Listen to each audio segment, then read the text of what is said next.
Hello, and in exact opposition to the law of supply and demand, we are back for episode 2 of this podcast, which now has a name, Dipshit Radio. Woo, yeah, hey. Awesome. Yeah, I came up with it myself in a moment of flash of inspiration, where I just sat around and thought of words for a while, and then I thought of that one, and I was like, I don't know where it came from, because you're trying to name a podcast.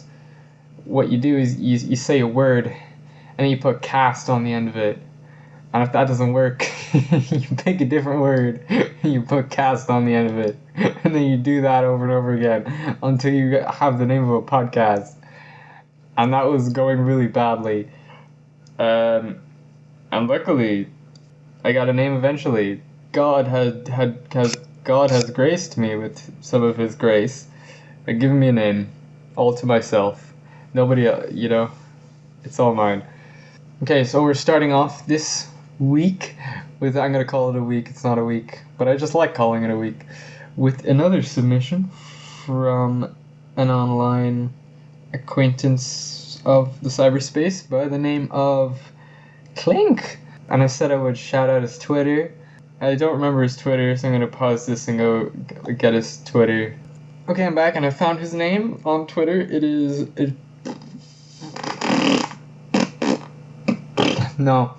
His name on Twitter is xxfuckface666xx, and that is his Twitter. So if you'd like to go and read all of his deranged, unhinged, schminged, whatever the fuck, you can go read that. I can't really remember off the top of my head, but I'm pretty sure he has a pretty good Twitter, as far as I can not remember. But he is cool on Discord. So I would imagine he has a pretty cool Twitter, because he's a cool guy. He's just that cool kind of, he's just that cool kind of nigga. So we're gonna start off with an email from him. Luckily enough for us, because this guy's he's an amateur writer. Whoa, So sorry, I'll calm the fuck down. I was just been doing some shit, and I'm a bit more hyper than usual.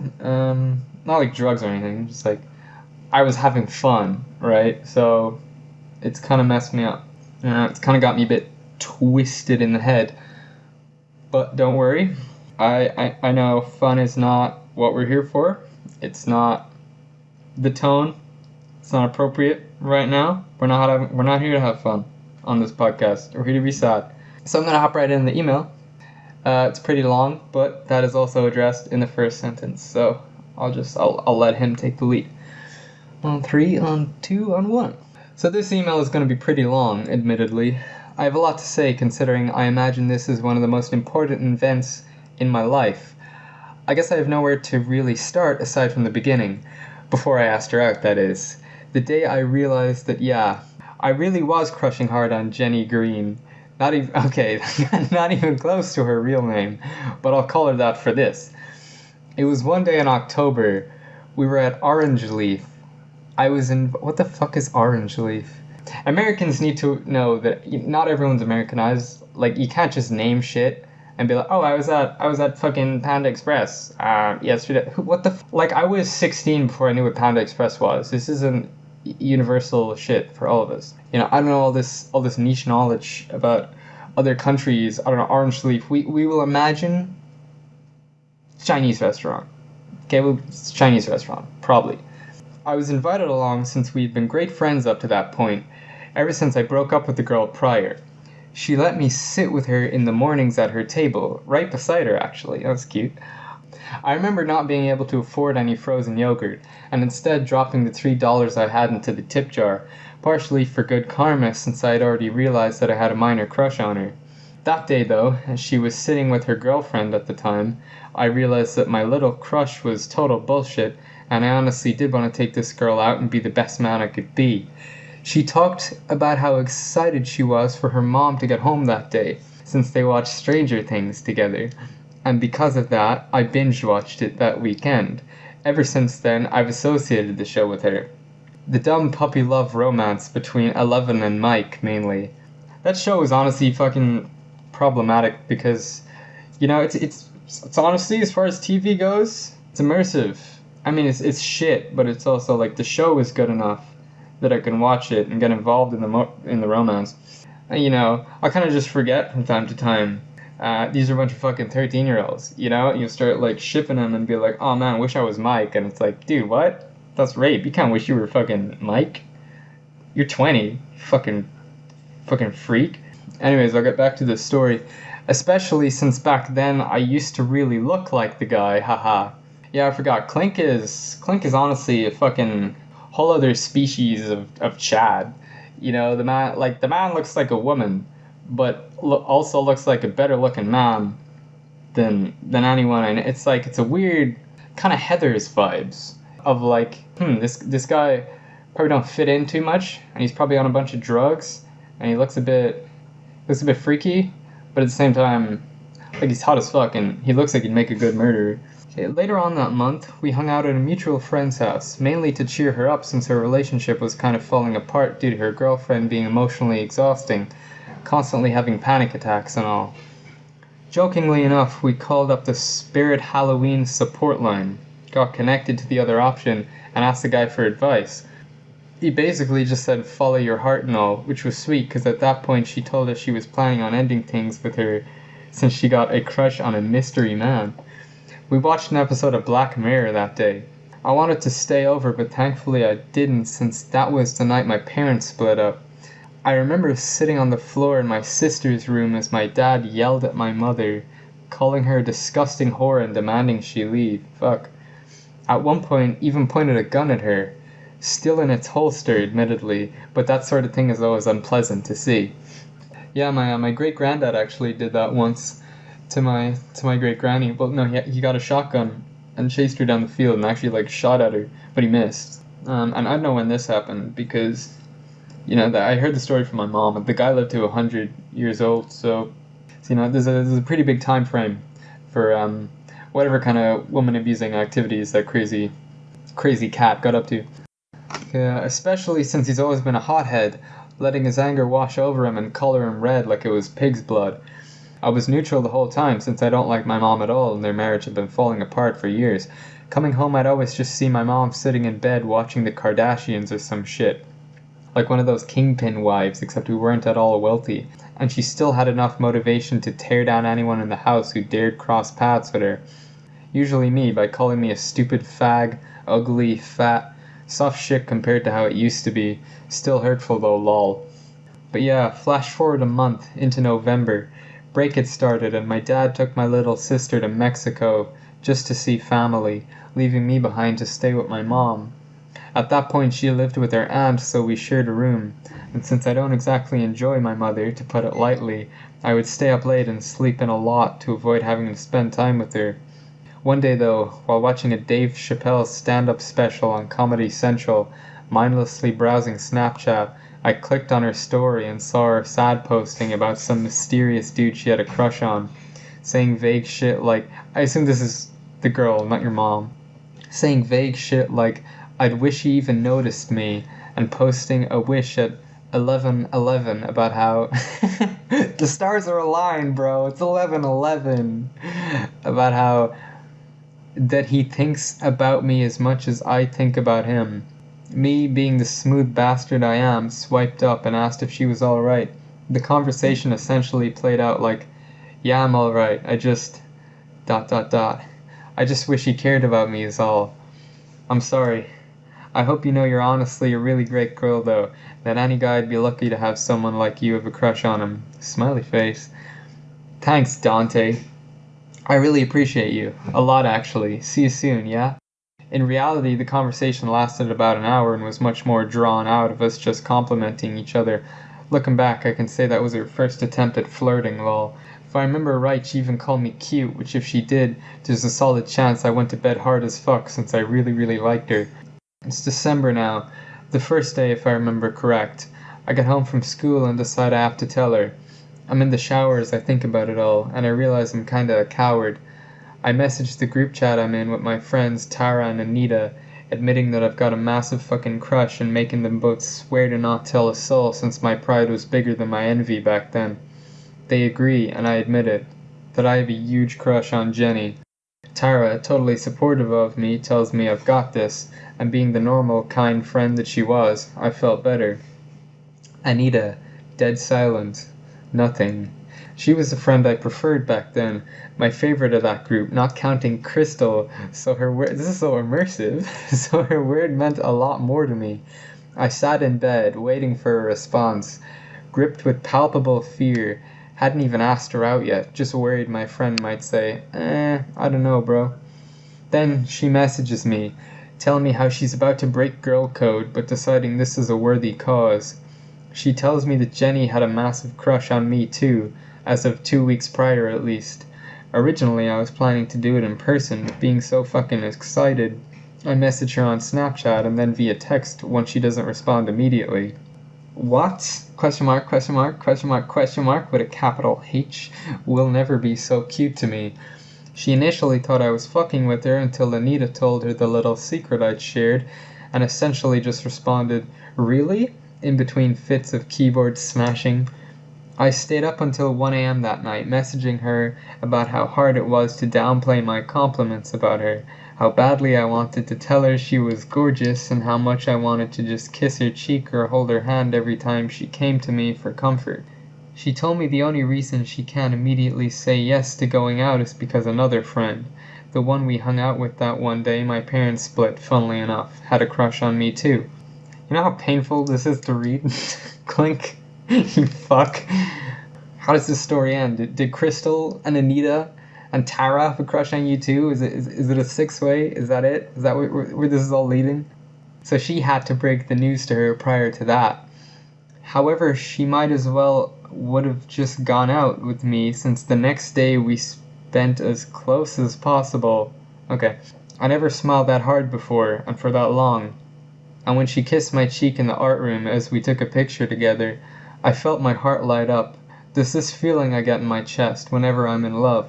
It's this weird tingling sensation where I can't feel my chest, and like there's nothing holding me down. I describe it as the opposite of anxiety for simplicity's sake. That day was unfortunately a Friday though, so we had to spend the weekend apart, though we texted the whole time, non-stop, essentially gushing over one another. I'll tell you this, music never sounded so pretty sober. In fact, that weekend was comparable to the times I've done acid. The day we came back to school, I immediately cut to the chase. I remember the exact way she said yes to me. Yeah, ... Sure, exclamation mark. Still nervous, even after I confessed my love for her, was always so cute to me. I've never loved anyone that hard before. Some days it felt like it really was gonna kill me, but she was always so great. Back then, I saw a future together. A cute puppy, coffee machines, hanging lights, sharing the same hoodies and sweaters with one another, dancing together on our balcony. I even made her see it too. Every night and every morning I made sure to tell her that I loved her, and she returned it. I never saw us getting mad at each other. In fact, the only real argument we had was over Power Rangers, since we were both massive fucking dorks. She was my dream girl, through and through, down to the jawline and music taste. Just for some clink context, that's a strong jawline, as my man is very partial to that kind of thing. She was my first sexual experience, first true love, and first relationship to make it past a year. Then one day, all of my feelings for her died. Nothing caused it, so far as I know, but it didn't matter. The girl I wanted a future with was no more, just like that. I stopped loving her, and soon after, we ended things. I remember she was worried since I looked and acted down constantly up to that point. Then one day, in the same art class we shared our first cheek kiss, she demanded I tell her what's wrong, so I did. That day we ended things, and soon after, about a week, she gave me everything I gave her back. Stuffed animals, sweaters, notes, drawings, knickknacks, books, everything. As I put it all away once I got home, I broke down crying, holding the memory box she gave me for 1 year and reading the letter she wrote me, complete with the smiley faces and hearts on the side. That really just made things worse. No real idea why I did that. Clearly wasn't going to feel better by it. I gave her my favorite stuffed animal before that point, a bear named Peaches, my oldest friend. When I welcomed him back to his old home and hugged him, He smells so much like her, forcing memories of us cuddling and kissing, wearing each other's clothes, me obnoxiously sniffing her hair and kissing her neck right back into my mind like a nail through the skull. Attached to this email I have a short story I wrote to give you an idea how it felt to lose feelings for her in a matter of a morning was ultimate pain. But thankfully, from what my sisters told me, she has a new boyfriend who she loves, which does make me happy. I honestly do want the best for her. I know I never say it, but I'd rather be the one going through heartbreak than have her experience it again. She gave everything she could, did all that was possible, and even welcomed me into her family since she knew I didn't really like mine. All that, just for me to lose feelings for her one day. Not exactly fair, in all honesty, lol.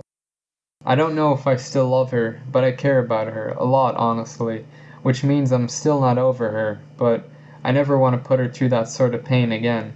So if she ever hears about this somehow, I hope she knows I'm rooting for her. Go Team U. Well shit, that was beautifully horrifying and interesting and fucking crazy. Well, the human psyche is a bit of an animal. I mean, it's kind of funny, like, we spend so much time thinking about how to impress other people, how to, like, find the perfect girl or get her. You know, it never really occurred to me that I could just fall out of love with her. That's, you know, I mean, I've never had a fucking girlfriend, so I don't know what the fuck I'm even talking about with this. But that's some crazy kind of black pill shit, man. I don't even know what I just read. Well, is it even black pill, though? I mean, not really. It's more of a life lesson, more of just how it is. I guess the expectations of love need to be put into check. But anyways, I'll read the short story now that he linked in at the bottom. Imagine this.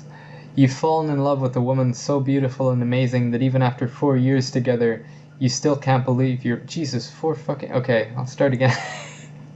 Wow. Imagine this. You've fallen in love with a woman so beautiful and amazing that even after 4 years together, you still can't believe your luck. You two live together and you have the pleasure of waking up to her every single day, with those gorgeous eyes being the first to greet you every morning. One day as you get ready to leave to work, you give her a hug and tell her that you love her so much, and at that very moment you realize your cheek is oddly wet. You look at her and find that she's slowly dissolving and melting into a puddle of grey human goop, saying that she loves you too, and then you notice that you've even got some of her on your clothes. You try desperately to scoop her back up and hold on to her once more, but it's far too late, as the puddle of your former lover lies at your feet, and her remains stain your shirt and are sticking to your hands. You spend hours crying before washing her off of you. Her grey goop takes a bit of effort to scrub off, but eventually you're clean. You now live alone, and have done so for the past 17 years. The feeling... Okay, so it's metaphorical. The feeling of something sticky on your hands causes your chest to tighten and your brain to go into a tizzy. The doctors have no idea what happened. You were originally suspected to have killed her, but after showing the police the puddle, the charges are dropped. You no longer go outside or talk to people. You were not okay. Well, take a moment to breathe. After that, take a moment of silence for my boy Clink. And, you know, take a moment of silence to follow him on Twitter, of course. But wow, man, thanks for sharing your story. That shit was beautiful. And I guarantee you it's going to stick with me for quite a long time. There's no doubt in my mind about that. But anyways, well, that's Clink over. On to the next order of business today, this week, as is my new catchphrase, apparently. Something really interesting I came across today. I was looking up some shit for the podcast because I didn't really know what was happening, you know, like with this, if I had enough content just with Clink's email. And I ended up rereading Eric Harris's hate list, which, if you don't know, Eric Harris is one of the Columbine shooters, but I'm sure you do if you're here. And something funny I found on page 2 of the hate list, and if you don't specifically know how the hate list goes, I'll read a bit of it for an example. It's essentially just 5 straight pages of, you know what I hate?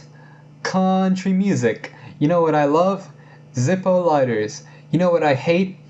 People who say the wrestling is real. Now, I'm talking about the matches like Hulk Hogan or Undertaker. If you think that these matches aren't faked and that these guys are really punching and breaking arms, then please mail me. I would love to know where you live so I can bomb your fucking house and actually break your arms. You know what I hate? Young smokers. They think they're so goddamn cool with their big bad cigarettes and their so cool attitude. I can't wait until they're about 25 and have to breathe through their friggin' necks and talk with a computer hooked up to their former vocal cords. You know what I hate? Paying for my car insurance. You know what I love? Freedom of speech. This entire fucking thing is exclamation marks and capital letters and question marks fucking everywhere. It's quite nicely formatted, to be honest. He's I think my man could have gone far in the blogosphere if he stuck around.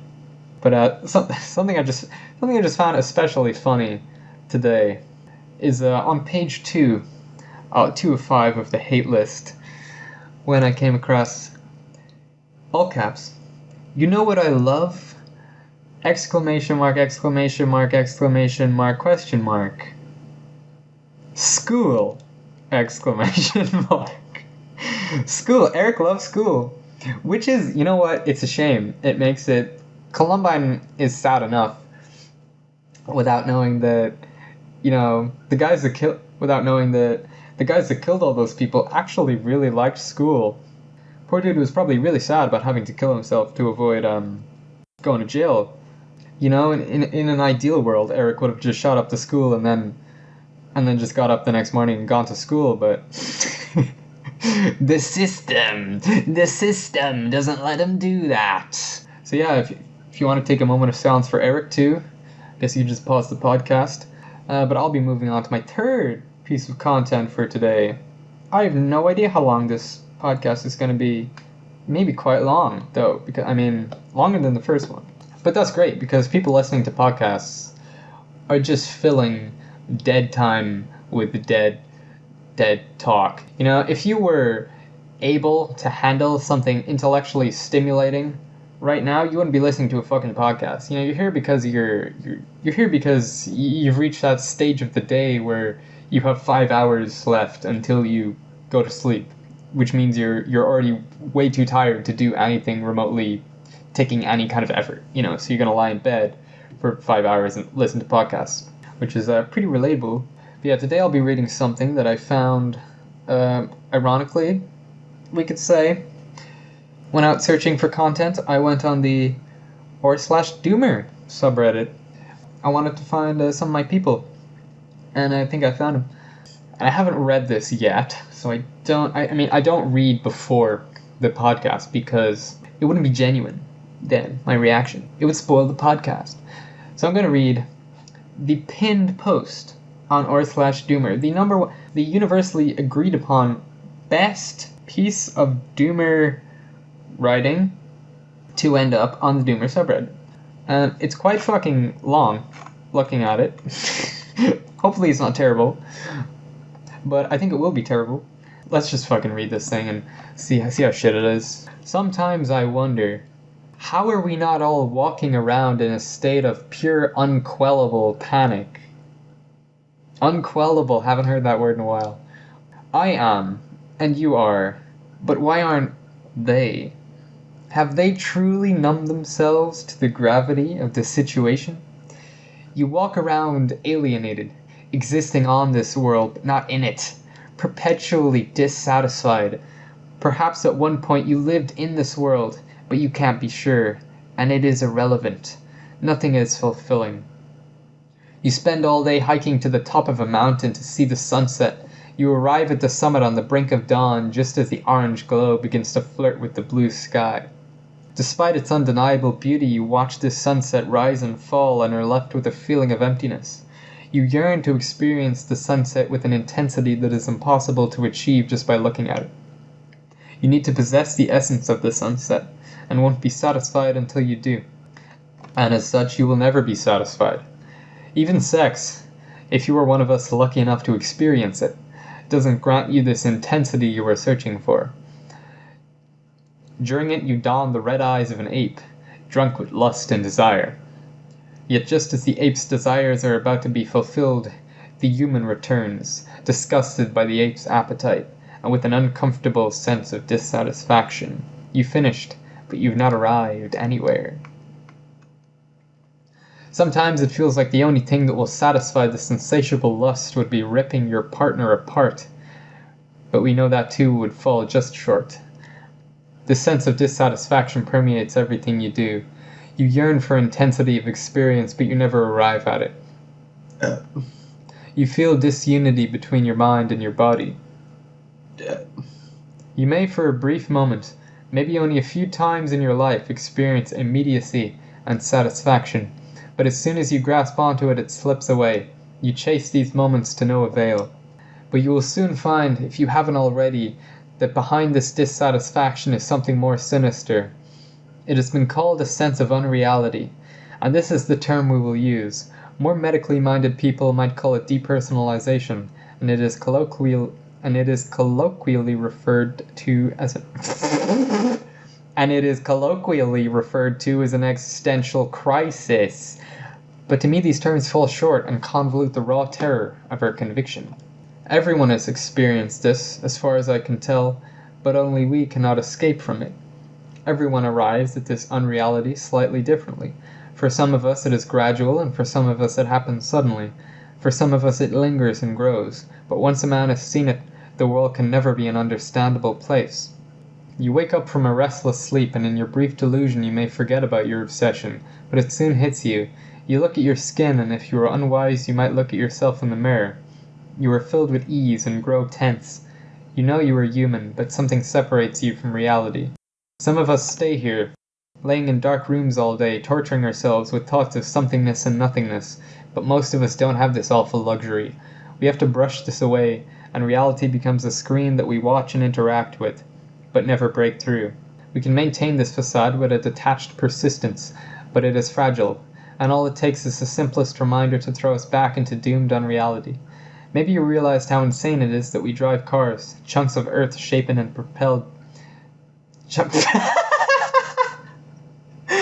Chunks of earth shapen and propelled by dead animals. I was actually thinking for a second, this actually isn't bad. It's kind of an alright piece. And then, chunks of earth shapen and propelled by dead animals and plants. Bro, that's fucking crazy! Who the fuck has an existential crisis about cars? Who the fuck have you ever seen crouched, rocking back and forth in a corner, just muttering to himself, the cars, man, they're too fast. Honestly, there's a way to romanticize depression and a way not to romanticize depression. You probably shouldn't, but if you're gonna do it right. Bro, sound is just like an earthquake in the air. What? Nothing is real. Like, I get it. I've been through this. I've experienced this. But I'd like to think I've experienced a more refined version of this. But you know what? I'll can the satire for now, because honestly his writing skill, it's pretty good. It's probably better than mine. So hey, we'll just keep going. Or you see a man walking alone or reminded of or inevitable fate. Or maybe you see the Wojak meme that you've taped up behind your bedpost, and you cry. We see too deep and too much, and what we see is chaos. These cars are just chunks of earth. Haven't you seen the Flintstones? Look at that thing, it's just a fucking rock, man. Just a chunk of earth. You idiots! You don't get it, you're not deep like me! So, sometimes I see... Sometimes I'm on Vine, and I see a girl in her mom's car, and she says, "Broom, broom, I'm in my mom's car," and I'm reminded of my inevitable fate to die alone and be buried in a chunk of earth. Someday we will all be broom, broom in our mom's car when we're worm food. When we are cast into the abyss that Nietzsche was talking about, the 6-foot grave. into that black nothingness, just thrown down in there, which will probably happen to me. I don't want a Catholic funeral. I just want to be kicked into a hole because I am doomer. To be honest, I agree with that. Funerals are a load of bullshit. I don't need a funeral. I don't know who the fuck needs a funeral. Who is so fucking narcissistic that you die and you're like, spend all your money on me, bro? Just shut the fuck up and die if you haven't already. If you're secretly in a coma and everyone just thinks you're dead, you know what? Just die. We don't need you. Fuck you. Honestly, when I die, just stuff me in somebody's tailpipe of their car that you don't like, and let them deal with that. Don't fucking spend all the money I spent my life earning so I could fucking gift you, my retarded children, just to do a reverse unboxing video of my body into the fucking earth. You idiot. Okay, anyways, I'm gonna go back to the dooming that we were doing. This phenomenon is not unique to our generation. We have many friends throughout history. Edgar Allan Poe was one of us. Read this line from his short story, Berenice. Man, I wish South Park parodied Edgar Allan Poe. I wish South Park would parody Doomers. I think they could do a great job. I haven't seen the latest season, but I assume they haven't, But they could have a field day with this. Honestly, if Eric became a Doomer, that'd be wonderful. Man, I want to go back to South Park. That was great. It was a great time in life. Just being 12 years old and watching South Park and Futurama and shit. Anyways, back to Berenice.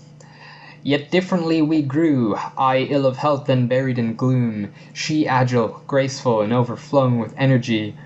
Hers the ramble on the hillside, mine the studies of the cloister. I living within my own heart, an addicted body and soul to the most intense and painful medication. She roaming carelessly through life with no thought of the shadows in her path, or the silent flight of the raven-winged hours. You know what that reminds me of? Is this great fucking anime movie I saw recently. But it's a really old one. It's not some shitty, computer animated, disgusting looking anime. Anyways, it's on Netflix. It's called The Night is Short, Walk On Girl. I would heartily recommend it. It is wonderful. It's like watching a painting. It's beautiful. Except a moving painting. Anyways, the poet John Keats was one of us, writing that I feel as if I had died and am now living a posthumous existence. These are just two examples among countless, but these will do for now. But there is something unique about our position. While the world is fundamentally absurd, and always has been, it has taken on a new character since the turn of the century. We are growing symbiotic with machines. Our entire worldview is shaped and funneled through a small sheet of illuminated glass we keep in our pockets. We are lab rats. The first generation... This sounds like a Disney XD show. What the fuck are you... This sounds like Black Mirror on Disney XD. What the fuck are you talking about? We are lab rats. The first generation to grow up being raped by information from the internet. We can connect to anywhere in the world instantly, bearing witness with tragedy and absurdity in a way impossible to anyone ever before. This shrunk into our hands as we walk around with external hard drives for our brains, at any quiet moment eagerly and mindlessly shoving these illuminated pieces of glass into our faces, distracting ourselves from what was happening. You know what? We used to have colorful pictures on illuminated glass that gave us meaning. You know what it was called? It was called church. But now, we have killed God. But we have woken up. We know that the world is a cruel, sick, and meaningless place. The one pure constant throughout history for people like us is what we are now hopelessly destroying, nature. Even if we could ascend all of our anxieties and attempt to lead a meaningful life, what would the point be if we are faced with inevitable collapse? We cannot live in the comfortable, optimistic world of the boomers, accepting what we see and touch as reality. For the boomers, the world is fundamentally orderly place. I'm just going to continue. Spar the occasional disturbance which their preoccupation with the present allows them to ignore. Okay, I don't know what he just said. I read the word. It don't matter. I don't think this guy's a native English speaker, to be honest, because some of his spellings are just fucking all over the place. For us, the world is not rational and not orderly and not based 100. This shit is fucked up. So where do we go from here? We could resign to the inevitable collapse of civilization, laying in our beds until we suffer from nervous diseases and wither away, while boomers drink martinis in their penthouses and go to nightclubs. Or we can spit in the face of their hopeless optimism and take control of our world, dancing on the ashes of an unknown fate. If you choose the first option, your life stops here. Try to numb yourself well and continue to distract yourself with anything possible until the end. I wish you the best of luck. But if you want to fight against the absurdity of the modern condition, I have an antidote. Did Chuck Palahniuk write this? Am I gonna scroll up and see Chuck's username? Whatever the fuck. New Doomer. U/New Doomer. Okay. Not looking like Chuck. But maybe it's Chuck's alternate personality. Maybe it's like the real Tyler Durden is writing this. You know? And Chuck is actually fucking... Bro, this is crazy. So Chuck is Edward Norton. He wrote the book about himself unknowingly. And we've got Tyler Durden here. We've got real-ass Tyler Durden just giving us the antidote. And here I am making fun of him. Like a retard. Okay, we have to establish a unique cultural identity beyond resignation. We don't have to lie about our inevitable fate in order to oppose it. We need to make our own art, write our own books, film our own movies. The message of these doesn't matter so long as they are made. Do anything to disrupt the perceived normalcy of the world. Make people think about what they are doing. I've only brushed the surface of my thoughts on this stuff, but I needed to get them out. If you read through it, connect with me, even if you're just telling me I'm a loony. Alright, well this guy has surely been assassinated already by the CIA, so, I mean, we're not getting any more of this. But it's okay, I think I can finish for him. I think I've seen enough to kind of know how to really flesh out this antidote for you. And that is that it's fucking retarded. We have been doing that. That's the fucking problem. Already, nobody believes in anything anymore. Everything is ironic. Everything is... People look at advertisements and they're like, yeah, that's fake. These companies are lying to me and I know it. People look at the government and they're like, yeah, that's fake. That's all a sham and corrupt and I know it. People look at love and they're like, you don't have fucking TV shows just about like, oh, the family anymore, like the 50s, because nobody believes in it. What you have is Rick and Morty. What you have literally everybody watching is fucking Rick and Morty and an alcoholic writing a show about some depressed fucking pseudo-intellectual doomer who just walks around saying shit like, Morty, love isn't real, Morty, fuck you, Morty, it's all stupid, and it's like, look, it's true. I'm not going to disagree with it. I'm not going to disagree with Rick's take on things that, yeah, okay, it's all retarded. But the solution to being a doomer is not even more fucking media about how nothing is real and everything is fake and you don't have to believe in anything. The solution to be a doomer is to, just start believing in some shit. Which is hard, right? You can't really just make yourself believe in it. But you know what? Then you're fucked. There's not necessarily a solution. I mean, Catholics, people who believe in religion, psychologically, it's been tested. They're happier. They feel more meaning in life. They feel more content. But you can't just force yourself to believe that shit. It's a load of bullshit. And when you realize that, boom, you're less happy, you're less content, your life has less meaning. There's nothing you can do about it, though. There's no solution. There's no solution. You're just an atheist now. You just gotta find something else to believe in. Hold on to the things you still have left. Not make a whole new culture entirely based on tearing down meaning. If you already know the universe is meaningless, you should be ignoring that. If you bringing that toward its conclusion is not helping anybody. It's making everyone worse. Because I've brought it to its conclusion, and it was fucking retarded. I failed 8 of my subjects in college this year, so I had to repeat 8 exams.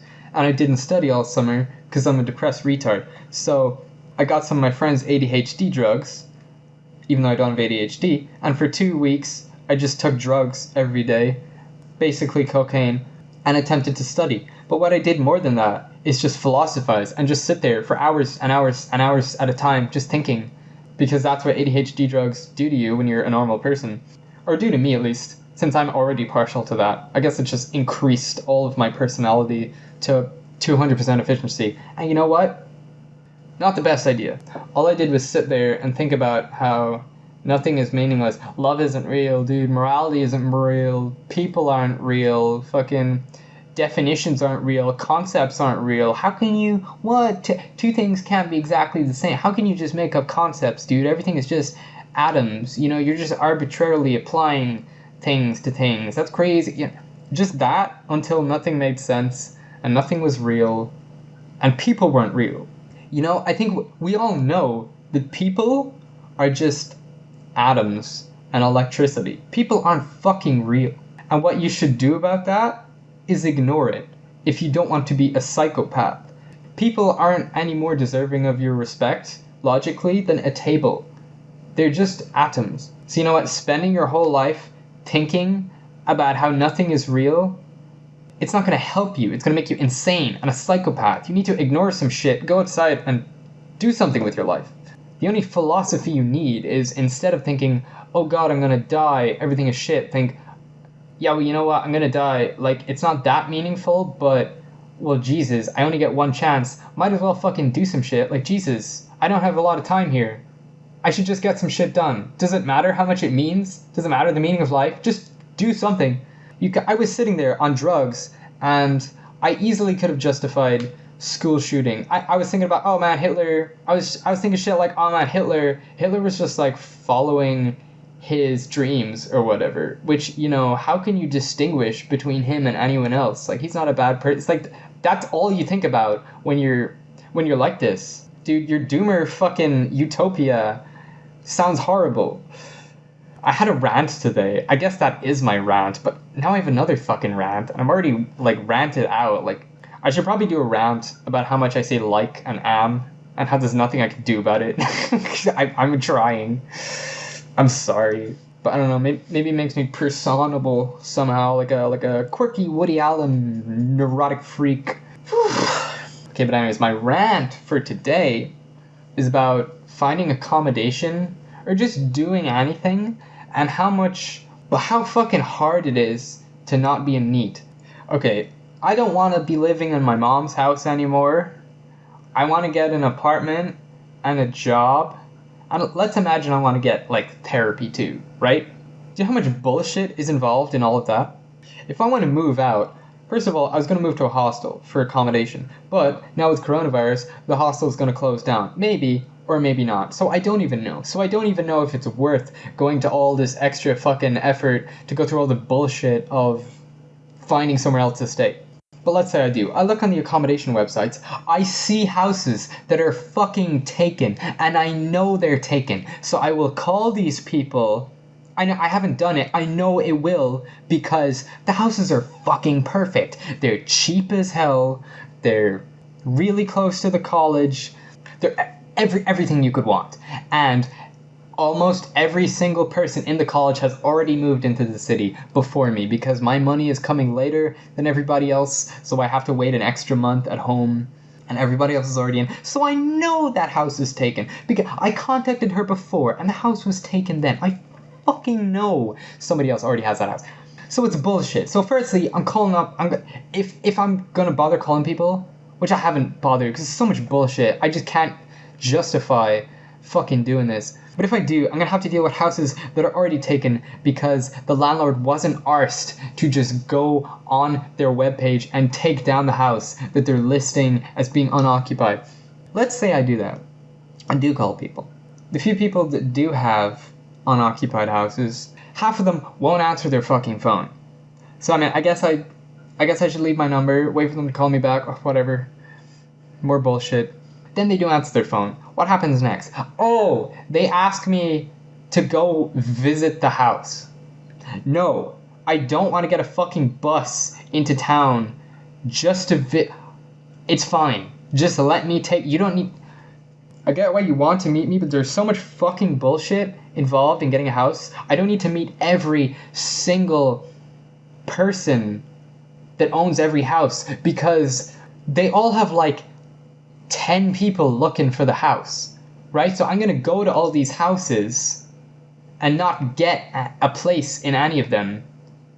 So it's a massive waste of time. And let's say I am going to the houses. First of all, the amount of people that didn't pick up that are actually going to get back to me in time for the day I organize to go in and see the houses will probably be like half of them, but whatever. Okay, so I'm going into town, I go and seeing some houses. What are the chances that everyone's going to be free on the same day, or even if they are free on the same day, they're free at different times, so I can go to multiple houses? And then let's say I get a house, it's probably just going to be fucked anyways. I know people last year that were in accommodation, and they were living with a family, and the family's dog would just come in to their room and piss on their bed. So they had somebody else's dog piss on the bed that they were paying to stay in. I know another guy that was staying in a place and had fucking drywall in it. So like, good luck dying because you're inhaling drywall. And it's just so fucking dumb. I called up an apartment complex. This is a place with a whole staff working there. They still haven't called me back. It's been 4 days. It's also bullshit because I don't have credit on my phone, so I'd have to go out and use my granny's home phone, which is like quite a shit. The phone's broken and they couldn't call me back on it because it's not my phone, so they'd have to call me back on my phone. And that's nobody else's fault, but it's just really fucking annoying. And goddamn it, it's just so much bullshit to move out. And then getting a job, nobody in my city advertises jobs online unless they're like career jobs. And if they do advertise, it's like really hard to... There's people that advertise jobs just on their own website. As if people are just going to be coming on their website just to look for jobs, just randomly. Like, how do I find a job? Just go on every website for every company and every business that I've ever heard of and see if they're looking for a job. And, see if they're looking for staff. And just do that every single day, right? It's not like I'm going to be notified of this shit. Last year, I printed out 90 CVs. And I went all around my town, handing them out to every single business I could find. And I didn't get a job out of any of them. And I ended up with 2 jobs eventually, but I got those through a friend and my mom looking at the newspaper. The fucking newspaper. There is a website set up, and it's for listing jobs. And if you need people to work in your business, you can just put it on the fucking website. But nobody does it. I'm subscribed to the website. I get emails from the website. It would be so easy to just send somebody. And then the jobs that are on the website, I go on like McDonald's, and it gives me this half an hour quiz just to be a retard in McDonald's. A half an hour quiz on just stupid questions that are just like arbitrarily decided, like, oh, this thing is like ruder than this thing. And I know I probably seem like an asshole saying that, like, it's so arbitrary. I don't know what's rude and what's not. I do know what's rude and what's not. Just that the questions are vague. I don't even know what they're talking about. I don't even know the situation you're giving me here. You're just asking for an answer. It's so stupid. And then you have to do like other quizzes. This is just for one job that you're not going to get because there's like 200 people applying for it because this website is the only like good place to get a job that isn't so much bullshit to deal with. But again, it is because they give you quizzes and shit, and the website is horrible. You can't open a new tab or go back without fucking up everything. You have to look through the whole list again and find where you were and find another job. It's so bad. You have to go through the jobs one at a time. You can't just open a ton of jobs in new tabs and then look through all the ones you liked. You have to click into the job and then go back, and then, oh my god. So if you want to get a job, that's bullshit. And then let's say you want a therapy, right? You know how fucking hard that is to find. Dude, I went to a therapist a year ago, and for 1 hour they listened to my shit, and then they said, okay, you know what I'm gonna do? I'm gonna send you over to this other person that works in the same building as me, and you'll say the exact same thing to them. So I went to them the week after and said the whole hour to them again of the exact same shit. And then they were like, okay, you know what I'm gonna do? I'm just gonna refer you to somewhere else. And I was like, oh, okay, great. And eventually I got on a waiting list for like an actual proper fucking therapist. It isn't like some free poor people bullshit. And I got him eventually, and I went to one session, and he never called me back. So I got to say the whole hour to him.